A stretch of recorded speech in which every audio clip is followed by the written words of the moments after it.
नमस्कार, बायजूस आईएएस हिंदी में आपका स्वागत है। प्रस्तुत है दैनिक समाचार विश्लेषण। सत्र के विषय आपके समक्ष हैं।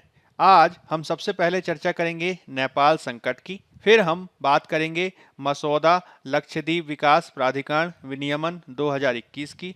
तत्पश्चात हम मध्याह्न भोजन योजना के तहत मौद्रिक सहायता और कोविड-19 और पूंजीवाद के संदर्भ में महत्वपूर्ण आलेख और एडिटोरियल की चर्चा करेंगे। सत्र के अंत में हम मुख्य परीक्षा अभ्यास प्रश्न की चर्चा करेंगे और इससे संबंधित उत्तर संरचना भी हम आपको बताएंगे। तो चलिए शुरू करते हैं। सबसे पहला एडिटोरियल आपके समक्ष है। यह है पेज नंबर 6 से लिया गया है और इसका संबंध जीएस पेपर 2 में आईआर से है। यह संदर्भित है नेपाल संकट से, जिसके तहत फिर से एक बार नेपाल में राजनीतिक अनिश्चितता देखी जा रही है। नेपाल संकट के बारे में हमने डेली न्यूज़ एनालिसिस में काफ़ी लंबे समय से चर्चा की है, जिसके तहत आप 23 दिसंबर 2020 का डेली न्यूज़ एनालिसिस देख सकते हैं, जिसे आप Byju's government exam prep channel पर जाकर देख सकते हैं। इसके अलावा आप 27 मई 2021 का भी डीएनए देख सकते हैं, जिसमें हमने नेपाल संकट की काफ़ी विस्तार से चर्चा की है। अंतर्राष्ट्रीय स्तर पर नेपाल फिर से चर्चा के केंद्र में आ गया है, क्योंकि बिगड़ते कोविड-19 प्रकोप के बीच ही वहां की राष्ट्रपति विद्या देवी भंडारी द्वारा संसद को फिर से भंग कर दिया गया है। यह 6 महीने से भी कम समय में दूसरी बार संसद को भंग किए जाने का उदाहरण है और उनके द्वारा नवंबर के माह में मध्यवर्ती चुनाव निर्धारित कर दिए गए हैं। यह जो संकट है वह नेपाल में एक नए सिरे से अस्थिरता का खतरा पैदा कर सकता है, जिसने 2017 के चुनाव से पहले कई सालों में सरकारों में 10 बदलाव को देखा है। नवीनतम जो संकट है वह मुख्य रूप से नेपाल कम्युनिस्ट पार्टी के विलगाव अथवा फ्रैक्चर के रूप में देखा जा सकता है, जिसके बाद से ही संकट पैदा हुआ है। उल्लेखनीय है कि नेपाल द्वारा 1990 के पश्चात से ही बहुदलीय लोकतांत्रिक व्यवस्था को अपनाने का प्रयास किया गया, जिसके तहत वर्तमान में नेपाल में अनेक प्रकार के राजनीतिक दलों की उपस्थिति देखी जाती है। इसमें नेपाली कांग्रेस एक महत्वपूर्ण पार्टी है, जिसके प्रमुख नेताओं में शेर बहादुर देउबा आदि महत्वपूर्ण हैं। इसके अलावा नेपाल के तराई क्षेत्र में रहने वाले मधेशी समुदायों की भी अपनी जनता समाजवादी पार्टी है। नेपाल में माओवादियों की भी पार्टी है, जिसमें नेपाल की कम्युनिस्ट पार्टी माओवादी सेंटर, जिसे communist Party of Nepal Maoist या CPNNM भी कहा जाता है, वह महत्वपूर्ण है। इसके प्रमुख नेता का नाम है पुष्प कमल दहल प्रचंड। इसके अलावा नेपाल में नेपाल कम्युनिस्ट पार्टी एकीकृत मार्क्सवादी लेनिनवादी भी महत्वपूर्ण है, जिसके प्रमुख नेता वर्तमान में KP शर्मा ओली हैं। 2018 में इन दोनों ही कम्युनिस्ट पार्टी ऑफ नेपाल माओवादी और Communist Party of Nepal Unified Marxist Leninist का विलय हो गया और एक नवीन कम्युनिस्ट पार्टी ऑफ नेपाल अस्तित्व में आई।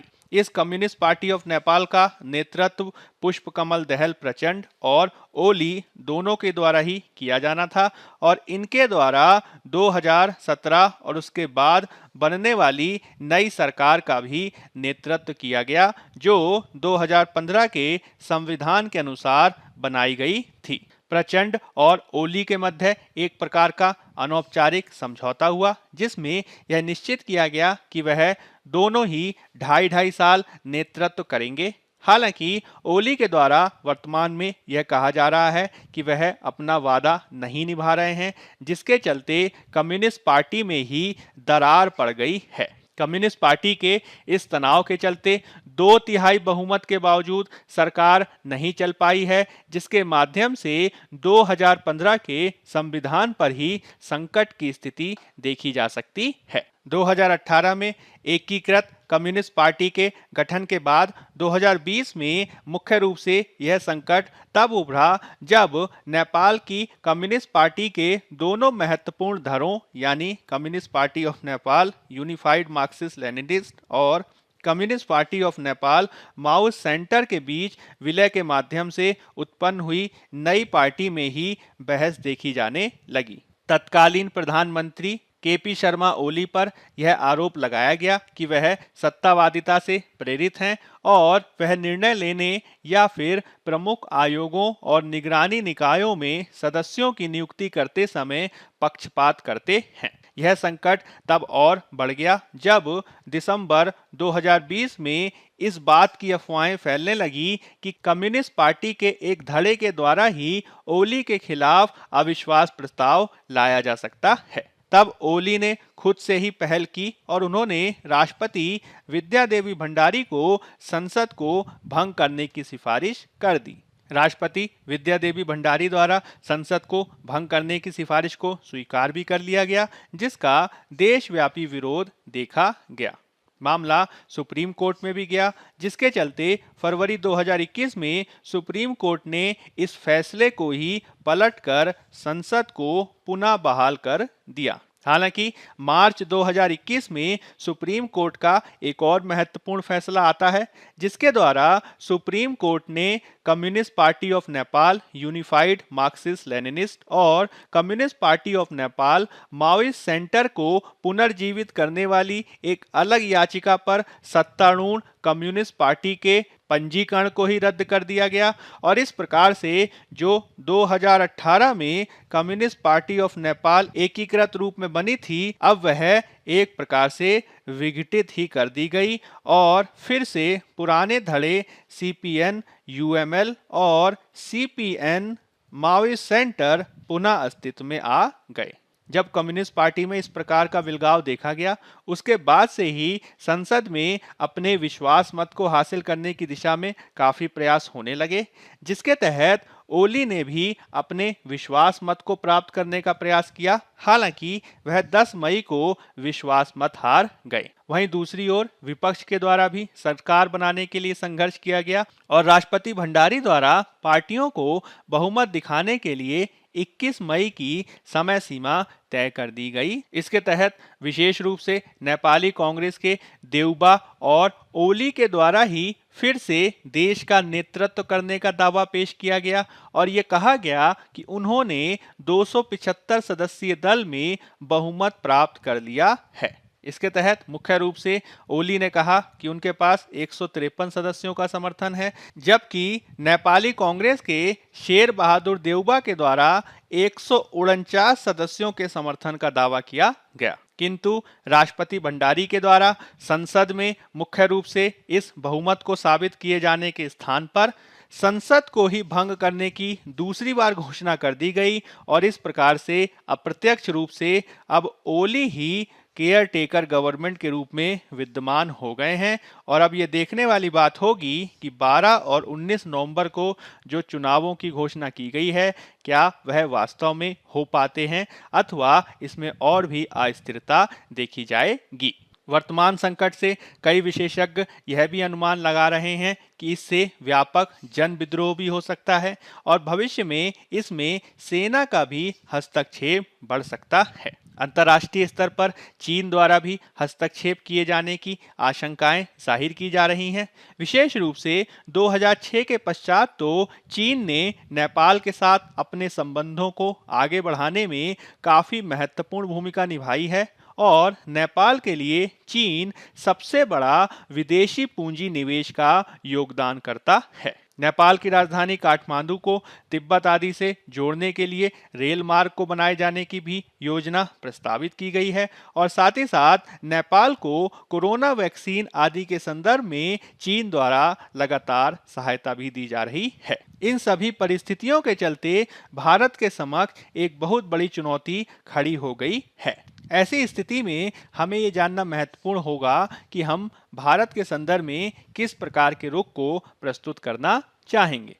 मुख्य रूप से हमें ये समझना होगा कि भारत और नेपाल का ऐतिहासिक रूप से, सांस्कृतिक रूप से विविध प्रकार से संबंध रहा है और नेपाल भारत के उपनिवेशवाद विरोधी आंदोलन से भी लगातार जुड़ा हुआ रहा है।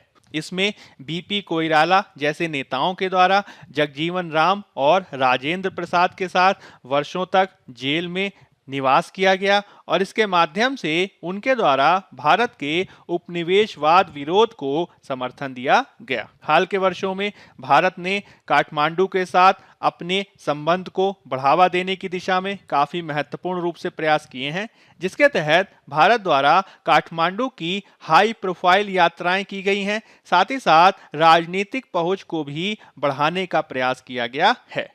इसके तहत बिहार में काठमांडू से रक्सौल के बीच हवाई यात्रा और रेलवे लाइन को तेजी से आगे बढ़ाने के लिए भी कार्य किया गया है और इस रूप में भारत ये चाहेगा कि नेपाल में भी लोकतंत्र के लिए एक नवीन आंदोलन का सृजन किया जाए ताकि भारत भी नेपाल के लोकतंत्र में परिवर्तन के संदर्भ में अपनी ऐतिहासिक भागीदारी को प्रदर्शित करते हुए महत्वपूर्ण रूप से नेपाल में भी लोकतंत्र की बहाली कर सके। हालांकि इसके संदर्भ में भारत को काफी सावधानी पूर्वक अपने कदम उठाने होंगे, क्योंकि निवर्तमान प्रधानमंत्री ओली के द्वारा भारत विरोधी लहरों को भी आगे बढ़ाया जाता रहा है, जिसमें एक सीमा से ज्यादा नेपाल की राजनीति में किया गया हस्तक्षेप भारत के ही खिलाफ जा सकता है। इसी के चलते हिमालय में सामरिक प्रभाव के लिए नेपाल के साथ भारत को अपने संबंधों को बेहतर करने के लिए काफी संतुलित आधार पर संबंधों को बनाना होगा और नेपाल में संकट की स्थिति को देखते हुए भारत को सक्रिय भागीदारी के बजाय अलग प्रकार की व्यवहारिकता की नीति को बनाना होगा, जिसके तहत भारत को वास्तविकताओं को ध्यान में रखते हुए कार्य करना होगा और इस प्रकार से अपने हितों को नहीं बढ़ाना होगा कि वह भारत द्वारा नेपाल की आंतरिक राजनीति में अत्यधिक हस्तक्षेप करने वाला लगे। यानी हमें व्यवहारिकता के आधार पर आगे बढ़ने की आवश्यकता है और कोशिश करनी चाहिए कि नेपाल में भी लोकतंत्र की बहाली की जा सके। अब हम बात कर लेते हैं पेज नंबर 5 में दिए गए एक अन्य आलेख की, जिसका संबंध जीएस पेपर 2 में गवर्नेंस से है। यह आलेख केंद्रित है मसौदा लक्षद्वीप विकास प्राधिकरण विनियमन 2021 से। हमने 25 मई 2021 के डेली न्यूज एनालिसिस में भी इसे कवर किया था, जिसे आप देख सकते हैं। लक्षद्वीप के प्रशासक प्रफुल्ल खोड़ा के द्वारा लक्षद्वीप का विकास किए जाने के संदर्भ में लक्षद्वीप विकास प्राधिकरण के निर्माण को प्रस्तावित किया गया है और इसके लिए एक ड्राफ्ट प्रस्तुत किया गया है जिसका नाम है लक्षद्वीप विकास प्राधिकरण विनियमन 2021। हालांकि लक्षद्वीप के प्रशासक द्वारा इस प्रकार से प्रस्तुत किए गए ड्राफ्ट रेगुलेशन का काफी विरोध किया जा रहा है। उल्लेखनीय है कि लक्षद्वीप एक केंद्र शासित प्रदेश है जिसमें प्रशासक की नियुक्ति भारत के राष्ट्रपति द्वारा की जाती है और वह प्रशासक राष्ट्रपति की ओर से सभी कार्यों का प्रभारी होता है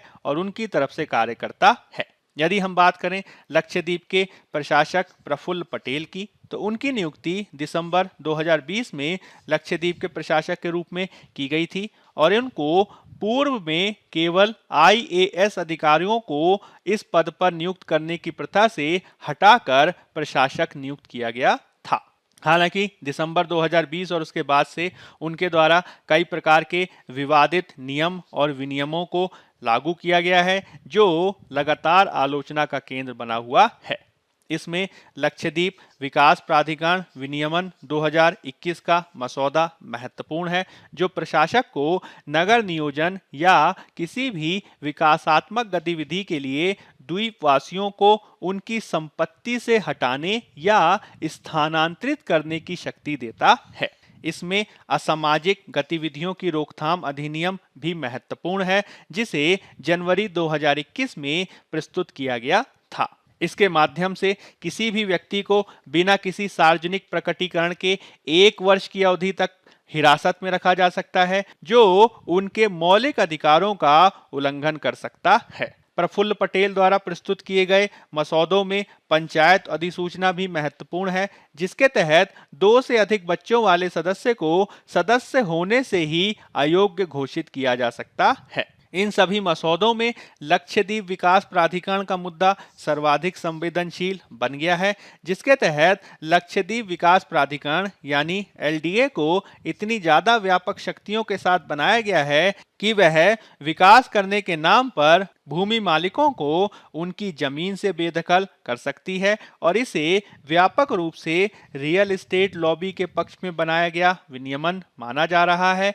और यह द्वीप वासियों के हित के खिलाफ भी देखा जा रहा है। एलडीए का विरोध इसलिए भी किया जा रहा है क्योंकि यह कानून प्राधिकरण के पास व्यापक शक्तियां निहित कर देता है, जिससे वह किसी भी क्षेत्र के व्यापक विकास योजनाओं को तैयार कर सकता है और लोगों को उनके पारंपरिक अधिकारों, जिसमें भूमि अधिकार भी शामिल हैं, उससे उन अधिकारों को छीन सकता है। इसके संदर्भ में अनेक लोगों द्वारा इस रूप में भी संदेह जताया गया है कि एलडीए के प्रावधानों के माध्यम से द्वीपवासियों के संपत्ति वाली छोटी जोतों को हड़पने की भी कोशिश की जा रही है, क्योंकि द्वीप में लगभग 94.8% अनुसूचित जनजातियां विद्यमान हैं और उनके पास भूमि की छोटी मात्रा के रूप में छोटी छोटी जोतें ही हैं। द्वीपवासियों द्वारा इसका विरोध संस्कृति के विनाश और पारिस्थितिकी चिंताओं के संदर्भ में भी जताया जा रहा है, जिसके तहत यह तर्क दिया जा रहा है कि किस प्रकार से द्वीप समुदाय एक घनिष्ठ समूह है जिसमें परिवार निकटता में रहते हैं और इस प्रकार के विनियमन उनके द्वारा पीढ़ियों से प्रचलित जीवन के तरीके को ही नष्ट कर सकता है। साथ ही साथ इस प्रकार का किया जाने वाला अनियोजित विकास पारिस्थितिकी रूप से भी टिकाऊ नहीं होगा और न ही सामाजिक रूप से ये व्यवहार्य होगा। मुख्य रूप से इसका विरोध इसलिए भी किया जा रहा है कि इसको बनाए जाने के संदर्भ में लोगों के प्रतिनिधियों से भी किसी प्रकार की सलाह नहीं ली गई और जब तक इसके संदर्भ में द्वीपवासियों से व्यापक विचार विमर्श नहीं किया जाएगा तब तक इस प्रकार के विरोध के जारी रहने की संभावना है। अब हम बात कर लेते हैं पेज नंबर 9 में दिए गए एक अन्य आलेख की, जिसका संबंध जीएस पेपर 2 में गवर्नेंस से है। यह आलेख केंद्रित है मिड डे मील स्कीम, जिसे हिंदी में मध्याह्न भोजन योजना कहा जाता है, इसके तहत दी जाने वाली मौद्रिक सहायता से। उल्लेखनीय है कि केंद्र सरकार द्वारा मिड डे मील योजना के तहत कक्षा 1 से 8 में पढ़ने वाले विद्यार्थियों को 100 रुपए दिए जाने का फैसला किया गया है। इसके तहत मध्याह्न भोजन योजना से लाभान्वित होने वाले 11.8 करोड़ बच्चों को 1200 करोड़ रुपए आवंटन का फैसला किया गया है और इस आवंटन को डायरेक्ट बेनिफिट ट्रांसफर के माध्यम से उनके बैंक खातों में किया जाएगा। इसके माध्यम से केंद्र सरकार ये कोशिश कर रही है कि बच्चों को कोविड-19 के दौरान पोषण सुरक्षा दी जा सके और इसके संदर्भ में केंद्र ने राज्यों को अतिरिक्त 1200 करोड़ रुपए देने की भी घोषणा की है। केंद्र सरकार के द्वारा मध्याह्न भोजन योजना के तहत 2021-22 में कुल 11,500 करोड़ रुपए का आवंटन किया गया था और इसमें एक बहुत बड़ा भाग कुकिंग लागत में खर्च होता है। कुकिंग लागत से तात्पर्य खाना बनाने में होने वाले खर्च से है, जिसमें भोजन में इस्तेमाल होने वाली विविध सामग्रियों की लागत को अनुमान किया जाता है, जिसमें दाल, सब्जी, तेल, नमक आदि का खर्चा शामिल किया जाता है। इस प्रकार की जो कुकिंग लागत होती है उसे प्रति बच्चे के संदर्भ में आवंटित किया जाता है। जैसे कि कक्षा 1 से 5 के बच्चे के लिए प्रति बच्चा कुकिंग लागत 4.97 रुपए आकलित की गई है, वहीं कक्षा 6 से 8 के बच्चे के लिए यह 7.45 रुपए आकलित की गई है। केंद्र द्वारा इसके 60% खर्च को वहन किया जाना है। हालांकि इसकी अनेक आधारों पर आलोचना भी की जा रही है। हमें ये समझना होगा कि 2020 से ही कोरोना महामारी के चलते स्कूल बंद हो गए हैं, जिसके चलते बच्चों को पोषक भोजन की उपलब्धता के संदर्भ में चुनौतियां खड़ी हो गई हैं। अनेक राज्य सरकारों द्वारा इसकी क्षतिपूर्ति किए जाने के संदर्भ में बच्चों को या तो कैश दिया गया है या फिर बच्चों को सूखा राशन देने की व्यवस्था की गई है और अब केंद्र सरकार भी इस संदर्भ में निर्णय ली है। हालांकि खाद्य सुरक्षा से संबंधित विशेषज्ञ इसकी अनेक बिंदुओं के आधार पर आलोचना कर रहे हैं, जिसे हमें समझना होगा। विशेषज्ञों का कहना है कि चूंकि स्कूल 2020 से ही बंद हैं और यदि हम एक साल में लगभग 200 स्कूल दिवसों को गिने तो कम से कम प्रत्येक विद्यार्थी को 900 से 1300 रुपए वार्षिक दिए जाने चाहिए थे, किंतु इसकी तुलना में सरकार मात्र 100 रुपए ही दे रही है, जो किसी भी रूप में न्यायोचित नहीं है। साथ ही साथ हमें यह भी ध्यान में रखना होगा कि जब स्कूलों द्वारा कुकिंग लागत को जोड़ा जाता है तो उनके द्वारा बड़ी मात्रा में खरीद की जाती है और इसके चलते उन्हें सामान सस्ते में प्राप्त होता है, किंतु बच्चों के माता पिता द्वारा इसके संदर्भ में चूंकि स्वयं से ही प्रबंध किया जा रहा है तो हमें इसको भी ध्यान में रखना होगा और इस प्रकार का आवंटन किए जाने के संदर्भ में मुद्रास्फीति को ध्यान में रखा जाना चाहिए था। यही कारण है कि विशेषज्ञों का कहना है कि निश्चित रूप से इसके संदर्भ में आवंटन को बढ़ाने की जरूरत है और इसके तहत सूखा राशन के साथ डायरेक्ट बेनिफिट ट्रांसफर दोनों के विकल्प को अपनाया जाना चाहिए था। साथ ही साथ हमें कोरोना वायरस की महामारी के काल में बच्चों की पोषण आवश्यकताओं की पूर्ति के लिए स्कूलों के अलावा आंगनबाड़ी केंद्रों की भी सहायता लेनी होगी, जिसमें सरकार के ICDS कार्यक्रम एकीकृत बाल विकास सेवाओं की भी महत्वपूर्ण भूमिका होगी। और यदि हम इस प्रकार से संयुक्त आधार पर कार्य करें तो निश्चित ही पोषण के संदर्भ में महत्वपूर्ण उपाय किए जा सकते हैं। यदि हम बात करें मिड डे मील स्कीम यानी मध्याह्न भोजन योजना की, तो यह योजना सरकारी और सहायता प्राप्त स्कूलों और समर्थित मदरसों में समग्र शिक्षा के तहत सभी बच्चों को एक समय भोजन की गारंटी देती है, जिसके तहत 8वीं कक्षा तक के छात्रों को एक साल में कम से कम 200 दिन तक एक समय पौष्टिक पका हुआ भोजन दिए जाने का प्रयास किया जाता है। मुख्य रूप से यह योजना मानव संसाधन विकास मंत्रालय या फिर शिक्षा मंत्रालय के द्वारा चलाई जाती है, जिसे 1995 में प्राथमिक शिक्षा के लिए पोषण सहायता के राष्ट्रीय कार्यक्रम के रूप में शुरू किया गया था, जो एक केंद्र प्रायोजित योजना है।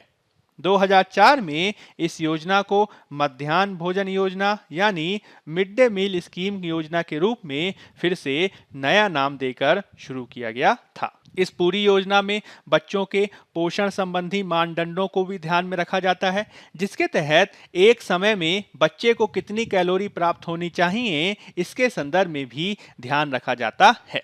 इसके तहत कैलोरी की मात्रा के संदर्भ में यह ध्यान रखा जाता है कि प्राथमिक विद्यालय के बच्चों को मिड डे मील के माध्यम से कम 12 ग्राम प्रोटीन के साथ कम से कम 450 ग्राम कैलोरी प्राप्त होनी चाहिए, जबकि उच्च प्राथमिक विद्यालय के बच्चों को कम से कम 20 ग्राम प्रोटीन के साथ ही 700 कैलोरी प्राप्त होनी चाहिए। इसके अलावा इसमें इस बात का भी ध्यान रखा जाता है कि प्राथमिक कक्षाओं के बच्चों द्वारा जो भोजन सेवन किया जा रहा है उसमें कितना खाद्यान्न, दाल, सब्जी, तेल और वसा होना चाहिए, जिसके तहत प्राथमिक कक्षाओं के बच्चों को 100 ग्राम खाद्यान्न, 20 ग्राम दाल, 50 ग्राम सब्जी और 5 ग्राम तेल और वसा शामिल करने का प्रयास किया जाता है। वहीं उच्च प्राथमिक कक्षाओं के लिए इसमें 150 ग्राम खाद्यान्न, 30 ग्राम दाल, 75 ग्राम सब्जियों और 7.5 ग्राम तेल और वसा को शामिल करने का प्रयास किया जाता है।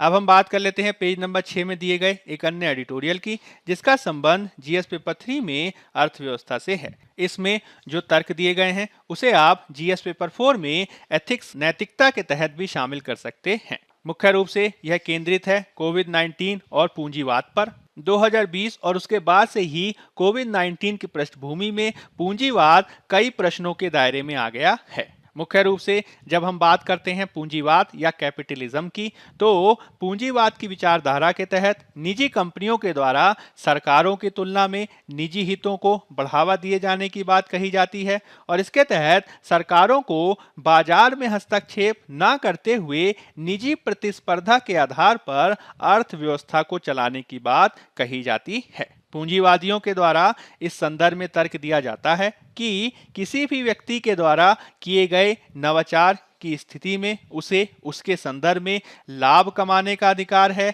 और सरकारों द्वारा इसमें हस्तक्षेप नहीं किया जाना चाहिए। इसमें कंपनियों को भी नवाचार के लिए लाभ कमाना चाहिए और सरकारें चाहें तो इसमें एक वाजिब टैक्स लगाने के अधिकार के तहत इससे लाभ उठा सकती हैं। वर्तमान कोरोना महामारी के काल में भी इस प्रकार के तर्कों को देकर बहुराष्ट्रीय कंपनियों द्वारा अत्यधिक लाभ कमाया गया है। हालांकि इसकी तुलना में सरकारों को जो लाभ हुआ है वह अधिक नहीं हुआ है, क्योंकि कोरोना महामारी के काल में सरकारों को विविध प्रकार की सरकारी सहायताएं और टैक्स छूट के लाभ देने पड़े हैं, जिसके चलते एक ओर तो उन्हें नवाचार से लाभ प्राप्त नहीं हुए, वहीं दूसरी ओर उन्हें कंपनियों द्वारा दिए जाने वाले टैक्स से भी अधिक लाभ प्राप्त नहीं हुए हैं, जिससे सरकारों के हाथ बंद से गए हैं। हाल के वर्षों में पूंजीवाद के द्वारा प्राकृतिक संसाधनों का निजीकरण करके अत्यधिक मात्रा में लाभ कमाने पर भी बल दिया गया है, जिसके माध्यम से भूमि, जल, वन आदि संसाधनों पर निजी क्षेत्रों द्वारा नियंत्रण कर लिया गया है। इसके संदर्भ में पूंजीवादियों का कहना है कि व्यक्तियों में संसाधनों के प्रति उसकी महत्ता का ज्ञान तभी होता है जब वह निजी हाथों में जाता है। इस प्रकार की निजीकरण की भावना के चलते पूंजीवादियों द्वारा गुलामी प्रथा को भी बढ़ावा दिया गया है, जिसमें मानव को ही गुलाम बनाकर उसके श्रम का लाभ उठाया गया था। वर्तमान में बौद्धिक संपदा अधिकारों, इंटेलेक्चुअल प्रॉपर्टी राइट्स के माध्यम से इस प्रकार के लाभ को कमाने की प्रवृत्ति आगे बढ़ी है, जिसमें किसी उत्पाद का पेटेंट कराकर अत्यधिक लाभ कमाया जाता है। इसके तहत दवाओं, वैक्सीन आदि उत्पादों का पेटेंट कराकर लाभ कमाने के लिए बल दिया जाता है। हालांकि समय समय पर भारत जैसे विकासशील देशों ने इस पर प्रश्न उठाए हैं। उल्लेखनीय है कि भारत उत्पाद पेटेंट के स्थान पर प्रक्रिया यानी प्रोसेस पेटेंट पर बल देता है, जिसके तहत किसी उत्पाद का पेटेंट किए जाने के स्थान पर उसको बनाई जाने वाली प्रक्रिया पर बल दिया जाता है। इसके तहत ये माना जाता है कि यदि कोई अन्य व्यक्ति ज़्यादा बेहतर और सस्ती प्रक्रिया को अपनाकर कोई नवाचार करता है तो उसे प्रोसेस पेटेंट के तहत लाभ दिया जाना चाहिए। और विशेष रूप से कोरोना महामारी के काल में तो इस प्रकार का प्रश्न और भी ज़्यादा महत्वपूर्ण हो चला है। भारत और दक्षिण अफ्रीका द्वारा WTO में भी इस प्रकार की मांग को रखा गया है, जिसे आगे बढ़ाए जाने की आवश्यकता है। हमें यह भी ध्यान में रखना होगा कि किस प्रकार से वर्तमान में बहुराष्ट्रीय कंपनियों द्वारा पारंपरिक बौद्धिक संपदा अधिकारों को भी अपने नाम पर पेटेंट करा के उसका लाभ उठाया जाता है, जिसको निवारित किए जाने की आवश्यकता होगी। जैसे कि समय समय पर हम हल्दी और नीम का पेटेंट कराने का उदाहरण देखते हैं। वर्तमान कोरोना काल पूंजीवाद की असफलता के काल के रूप में भी देखा जा रहा है, जिसमें यह देखा गया है कि किस प्रकार से निजी क्षेत्र की तुलना में सरकारी क्षेत्र द्वारा ही लोगों की भलाई के लिए अधिक कार्य किया गया है। यही कारण है कि कई विशेषज्ञों द्वारा यह तर्क दिया जा रहा है कि कोविड का संकट एक ऐसा अवसर है जिसमें निजी कंपनियों को यह विचार किए जाने की आवश्यकता है कि क्या वास्तव में उनका जो इस समाज में स्थान है, क्या वह समाज से अलग है अथवा उनका स्थान समाज में इस प्रकार से है कि वह जब तक लोक कल्याण के लिए कार्य नहीं करेंगे तब तक उनका अस्तित्व चिरस्थायी नहीं होगा। इसके तहत कंपनियों को यह समझना होगा कि किस प्रकार से यदि वह अत्यधिक स्वार्थपरकता से कार्य करेंगे तो अंततः कंपनियां ही समाप्त हो जाएंगी। इसलिए स्वार्थपरकता से आगे बढ़कर कल्याणकारिता की ओर कार्य किए जाने की आवश्यकता है और कोरोना वायरस की महामारी में तो यह और भी ज्यादा आवश्यक हो गया है। अब हम बात कर लेते हैं मुख्य परीक्षा अभ्यास प्रश्न की। पहला प्रश्न है, भारत को सभी स्तरों पर और राजनीतिक स्पेक्ट्रम में नेपाल के साथ पूरी तरह से जुड़े रहना चाहिए। भारत के महत्वपूर्ण हितों की रक्षा के लिए इस तरीके के निरंतर जुड़ाव की आवश्यकता है। दूर रहने या अलगाव की नीति केवल अन्य बाहरी प्रभावों के लिए जगह बनाएगी, जिसमें से कुछ जैसे चीन शत्रुतापूर्ण साबित हो सकते हैं। चर्चा करें। 15 अंक 250 शब्द। दूसरा प्रश्न है, मध्याह्न भोजन योजना एक बेहद लोकप्रिय योजना है जिसने पहले ही काफी संभावनाएं दिखाई हैं। बेहतर गुणवत्ता की दिशा में और निवेश करके इसे मजबूत करना अनिवार्य है। टिप्पणी करें। 10 अंक 150 शब्द। पहले उत्तर की संरचना की भूमिका में आप विद्यमान नेपाल संकट का संक्षेप में परिचय देंगे। फिर आप नेपाल संकट को पृष्ठभूमि के साथ स्पष्ट करेंगे और इसमें विविध माओवादियों दलों की भूमिका को भी बताएंगे। फिर आप भारत नेपाल संबंधों के महत्वपूर्ण बिंदुओं को व्याख्यायित करेंगे और इसमें भारत की नीति को भी स्पष्ट करेंगे। विशेष रूप से चीन के बढ़ते प्रभाव की पृष्ठभूमि को भी आप इसमें बताएंगे। फिर आप निष्कर्ष में एक उपयुक्त सकारात्मक निष्कर्ष प्रस्तुत करेंगे और इस प्रकार से आपका उत्तर पूर्ण होगा। दूसरे उत्तर की संरचना में भूमिका में आप मध्याह्न भोजन योजना को संक्षेप में स्पष्ट करेंगे और इसके प्रमुख प्रावधानों को भी वर्णित करेंगे। फिर आप इसकी लोकप्रियता को दर्शाने के संदर्भ में कुछ आंकड़े बताएंगे और विशेष रूप से कोरोना महामारी के काल में इसको और बेहतर बनाए जाने की दिशा में कुछ सुझावों को देंगे। इस प्रकार से कुछ उपयुक्त सकारात्मक सुझावों को प्रस्तुत करते हुए आप एक सकारात्मक निष्कर्ष प्रस्तुत करेंगे और इस तरीके से आपका उत्तर पूर्ण होगा। दैनिक समाचार विश्लेषण के आज के अंक में फिलहाल इतना ही। धन्यवाद।